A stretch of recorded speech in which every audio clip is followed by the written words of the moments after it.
So hope dear students that you are fine. So in the previous lecture हमने देखा था the ideal gas equation और उसके बाद हमने देखा था Dalton's law of partial pressure और उसके बाद हमने देखा था ग्राहम्स लॉ ऑफ डिफ्यूजन और effusion. Now let's have today another topic, that is the kinetic molecular theory of gas. ये जो kinetic molecular theory of gas है, it is also known as dynamic particle model और it's also known as microscopic model. और ये जो kinetic theory of gas है, kinetic molecular theory of gas, it was given by Clausius in 1857. पर इसके साथ और भी साइंटिस्ट्स थे, जैसे बर्नौली, जैसे जूल था, जैसे इसके साथ मैक्सवेल था और सिमिलरली बोल्ट्जमैन था. ये बहुत सारे थे एक्स्ट्रा. आगे हम पढ़ेंगे मैक्सवेल बोल्ट्जमैन डिस्ट्रीब्यूशन करो, हाँ वो भी हम देखेंगे, स्पीड ऑफ मॉलिक्यूल्स. पर अभी ये जो kinetic molecular theory of gas है, सो ये किन के लिए है? गैसेस के लिए. ये थ्योरी हम गैस के लिए ही अप्लाई कर सकते हैं. So this kinetic molecular theory of gas, क्या बताया मैंने? It is also known as dynamic particle model, dynamic particle model, और it is also known as microscopic model, microscopic model. Now let's see ये जो kinetic molecular theory of gas है क्या बता रहा है. पहले नाम से क्या समझ में आ रहा है? हाँ, एक्चुअली गैस जो है, इस गैस के अंदर क्या होता है? मॉलिक्यूल्स होते हैं. ये एक इसका पास्टुलेट रहेगा, ये अभी हम देखेंगे पास्टुलेट्स में. तो गैस के मॉलिक्यूल जो है दे आर इन मोशन, तो उनके पास काइनेटिक एनर्जी होती है. तो गैस के अंदर मॉलिक्यूल्स होते हैं. सिमिलरली ये जो मॉलिक्यूल्स हैं ये रेस्ट में नहीं होते हैं, दे आर इन मोशन. तो that's why dynamic particle model, मतलब particles of gas they are in a motion, dynamic motion. So similarly जो गैस के मॉलिक्यूल्स हैं they are also microscopic, they are very small tiny particles according this theory. और होते भी है very small, we cannot see with the help of naked eye, so they are microscopic, so that's why it's called the microscopic model. Now let's see the various important postulates of this kinetic molecular theory of gas. तो पहला postulate जो इसका रहेगा वो यही है that every gas is made up of very small tiny particles known as molecules. So write down that every gas is made up of very small tiny particles known as molecules. पर यहाँ पे आप याद रखेंगे जो आपके पास noble gases हैं वहाँ पे मॉलिक्यूल्स नहीं होते हैं, उनके एटम्स होते हैं. जैसे हीलियम गैस है तो उसमें हीलियम का एटम है, नियॉन गैस है तो नियॉन के एटम्स. सो गैस के अंदर क्या होते हैं? एटम्स और मॉलिक्यूल्स. चाहे एटम हो या मॉलिक्यूल हो, ये दोनों कैसे होते हैं? Very small tiny particles. So फिर से मैं बता रहा हूँ that every gas is made up of very small tiny particles known as molecules. पर मॉलिक्यूल्स में आप ये भी याद रखेंगे दैट नोबल गैसेस में ये एक्चुअली एटम्स ही होते हैं. तो किसी भी गैस में, चाहे नाइट्रोजन गैस है तो नाइट्रोजन के मॉलिक्यूल्स का बना है, कार्बन डाइऑक्साइड गैस है तो कार्बन डाइऑक्साइड के मॉलिक्यूल्स का बना है. Now let's see the second postulate. So second postulate जो है kinetic molecular theory of gas का, वो ये है कि ये जो मॉलिक्यूल्स हैं गैस के, they are very far apart from each other. तो जब ये एक दूसरे से दूर है तब क्या होगा? तब ये होगा that the volume occupied by gas molecules it is negligible as compare to the total volume of the gas. So volume occupied by gas molecules is negligible as compared to total volume of gas. So क्या बता रहे हैं? That molecules of gas they are very far apart from each other. जैसे हमने already पढ़ा है solid liquid gas है ना, प्लाज्मा बोस, आइंस्टाइन कंडेंसेट, हमने उसमें कंपेयर किए हैं. गैस के मॉलिक्यूल्स बहुत दूर होते हैं, तो इसकी वजह से क्या होगा दैट द वॉल्यूम ऑक्यूपाइड है ना, फॉर लेट्स से हमारे पास इतनी स्पेस है, अब इसमें गैस के कुछ मॉलिक्यूल्स होंगे because they are very far apart from each other. So the volume occupied by these gas molecules, they are very tiny, है ना, ये हमने पहले postulate में देखा that these every gas is made up of very small tiny particles known as molecules. तो बहुत tiny, तो इनका जो वॉल्यूम है किनका गैस मॉलिक्यूल्स का, अगर हम ये कंपेयर करेंगे total volume of the gas, actually total volume क्या होता है, हमने पढ़ा है that volume of gas it is equal to the volume of container in which it is kept. तो अगर हमारे पास बहुत बड़ा कंटेनर है उसमें हमने गैस रखा है तो पूरा वॉल्यूम है उस गैस का जो कंटेनर का वॉल्यूम होगा, तो दैट मीन्स ये जो पूरा वॉल्यूम है टोटल वॉल्यूम, इसके कंपेयर में अगर हम देखेंगे volume occupied by these gas molecules it is negligible. तो क्या यही बता रहा है that volume occupied by gas molecules is negligible as compared to the total volume of gas. Now ये सेकंड पोस्टुलेट रहेगा। यहाँ पे मैं एक और पॉइंट आपको बता रहा हूँ दैट गैस के जो मॉलिक्यूल्स हैं, अगर हम एक पर्टिकुलर गैस लेंगे फॉर एग्जांपल नाइट्रोजन गैस, तो उसके जो मॉलिक्यूल्स हैं वो सभी सेम होंगे इन शेप साइज मास, है ना। पर अगर हम दो गैसेस लेंगे, let's say hydrogen gas and carbon dioxide gas, तो उनके आपस में जो मॉलिक्यूल्स है they will be different, they will be having different shape size mass. तो ये दूसरा पोस्टुलेट था that volume occupied by gas molecules is negligible as compare to the total volume of the gas. Now let's see third postulate, वो क्या बता रहा है that gas molecules इतने दूर है, इंटरमॉलिक्यूलर डिस्टेंस इतना ज़्यादा होता है गैस के अंदर, मॉलिक्यूल्स बहुत दूर होते हैं, that the force of attraction और repulsion between them it's also negligible.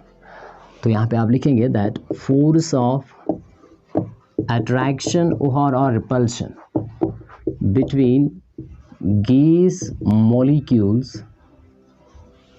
is also negligible.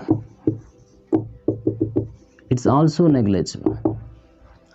क्या बता रहा है ये kinetic molecular theory of gas? It states that कि फोर्स ऑफ अट्रैक्शन मॉलिक्यूल्स के है ना, molecules they are very far apart from each other, तो इनके दरमियान जो फोर्स ऑफ अट्रैक्शन होगा या फोर्स ऑफ रिपल्शन होगा it will be very very small, जिसको हम नेग्लेक्ट ही कर देते हैं। तभी अगर फोर्स ऑफ अट्रैक्शन क्या है, बहुत ही ज़्यादा वीक है, स्मॉल है, इट इज़ नेग्लेक्टेड, तभी गैस के मॉलिक्यूल्स ईजिली एक्सपैंड होते हैं। आपने देखा होगा कि अगर आपके पास किसी कंटेनर के अंदर गैस है रखा हुआ है और प्रेशर आप हटा रहे हो, तो प्रेशर जब आप हटाएंगे तो गैस के molecules they will move very far apart from each other. तो इसका मतलब ये हुआ कि that there is no force of attraction और repulsion between gas molecules. Fourth postulate ये है कि गैस के मॉलिक्यूल्स पे ग्रेविटी का जो gravity force pull of gravitational pull जो है that is also neglected. So force of gravity on gas molecules is also neglected. ठीक है, that means जो gravitational pull है ना, we see that any object it gets attracted towards the center of earth, it is due to the gravitation। पर gas के molecules पे gravitational pull जो है it is very very negligible. That's why gas जो है, अगर ऐसा होता कि ग्रेविटेशनल पुल गैस के मॉलिक्यूल्स पे ज़्यादा होता तब पूरा गैस कहाँ पे होना चाहिए, चिपका हुआ होना चाहिए on the surface of the earth, but that doesn't happen. So that's why we say the force of gravity on gas molecules it's also negligible. Next postulate ये बता रहा है that the gas molecules are they in rest और in motion, they are in continuous zigzag motion. So gas molecules are in continuous zigzag motion, continuous zigzag motion। so gas के molecules हमेशा किस में होते हैं, continuous zigzag motion। actually gas के molecules क्या करते हैं, and the gas molecules they show all the three types of motion। I have already told that the gas molecules show vibratory motion, translatory motion, rotatory motion। so because of this they are in a continuous zigzag motion। now because of these motions what will happen, the gas molecules they will collide with each other, ये आपस में collide करेंगे, they will also collide with the walls of the container in which it's kept, hence thereby exerting pressure, है ना। Gas की property है that it exerts pressure, pressure is the force, you already know, force per unit area. तो gas के molecules they will exert force on the walls of the container जिसमें हमने रखा होगा, पर यूनिट एरिया कितना area होगा उसका, so that is the pressure. तो आप यहाँ पे लिखेंगे दैट ड्यू टू हाँ यहाँ पे ऐसे लिखेंगे that gas molecules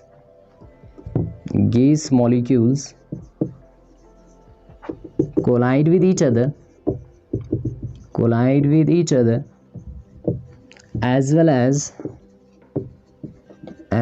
as with walls of container,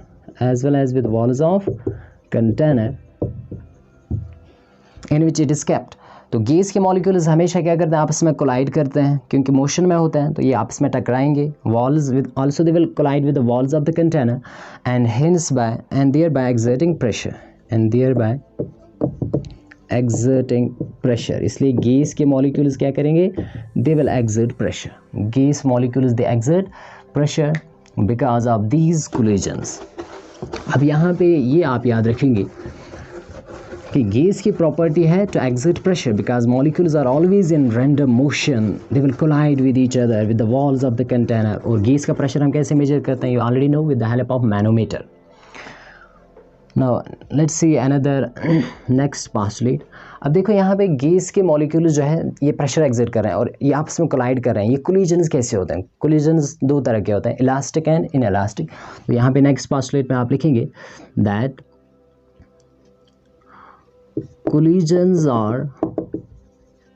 collisions between gas molecules are perfectly elastic collision किसको हम कहते हैं, जिसमें एनर्जी वेस्ट ना हो. That means the collisions between gas molecules are perfectly elastic.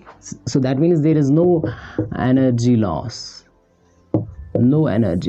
कोई एनर्जी लॉस नहीं होती. देखो आपस में इंडिविजुअल मॉलिक्यूल्स आपस में एनर्जी एक्सचेंज कर सकते हैं, पर टोटल एनर्जी जो है वो लॉस नहीं होती है. अगर एक मॉलिक्यूल के पास एनर्जी ज़्यादा है वो दूसरे कम एनर्जी वाले मॉलिक्यूल को एनर्जी दे सकता है. So energy gets exchanged between the individual molecules but the total energy remains conserved constant. So that is the collisions और परफेक्टली इलास्टिक. नेक्स्ट postulate आप लिखेंगे दैट ये जो यहाँ पे गैस के मॉलिक्यूल्स मोशन में है, तो tell me will they move with the same velocity और डिफरेंट वेलोसिटी.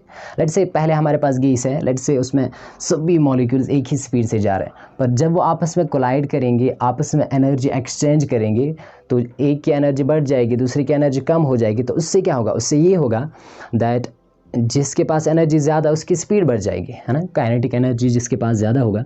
तो that means gas molecules move with different speeds and hence they will have different kinetic energy. तो लिखेंगे that gas molecules move with different speeds and hence have different kinetic energy. Gas molecules जो है they move with different speeds and hence they have different kinetic energy. पर next postulate में ये बता रहा है दैट अब इनके पास काइनेटिक एनर्जी तो डिफरेंट होगी, है ना. काइनेटिक एनर्जी हम कैसे निकालते हैं, 1/2 ऑफ mv², क्योंकि वेलोसिटी स्पीड डिफरेंट है तो काइनेटिक एनर्जी भी डिफरेंट ही होगी. But according to the last postulate it states that the average kinetic energy of gas molecules it is directly dependent on temperature. जितना टेम्परेचर ज़्यादा होगा तो डेफिनेटली काइनेटिक एनर्जी भी क्या होगी, ज़्यादा होगी.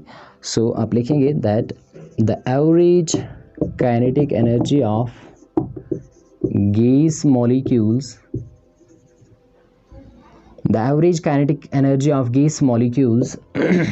remains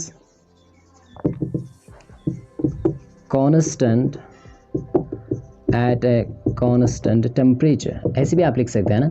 देखो average kinetic energy gas molecules की अगर हम लेंगे एवरेज वन, है ना, तो वो कांस्टेंट रहती है एट कांस्टेंट टेम्परेचर. तो इसका मतलब ये हुआ दैट एवरेज आप लिख सकते हैं that average kinetic energy it is directly proportional to the absolute temperature. Why, हाँ, टेम्परेचर हम इंक्रीज़ करेंगे तो काइनेटिक एनर्जी भी क्या होगी, it will also increase.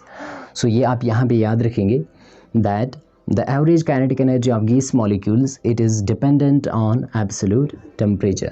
Temperature ज़्यादा होगा तो एवरेज काइनेटिक एनर्जी भी ज़्यादा होगी. So these were the various postulates of kinetic molecular theory of gas, also known as dynamic particle model or microscopic model. So thank you for watching. Next part में हम आगे continue करेंगे, जिसमें हम देखेंगे मैक्सवेल बोल्ट्जमैन डिस्ट्रीब्यूशन कर्व्स, और वहाँ पे हम देखेंगे different types of speeds possessed by the gas molecules. जैसे हम उसमें देखेंगे one is the most probable speed, another is the average speed, similarly root mean square speed, और इनके दरमियान रिलेशनशिप। और यहाँ पे उसके बाद हम देखेंगे deviation of real gases from ideal behaviour.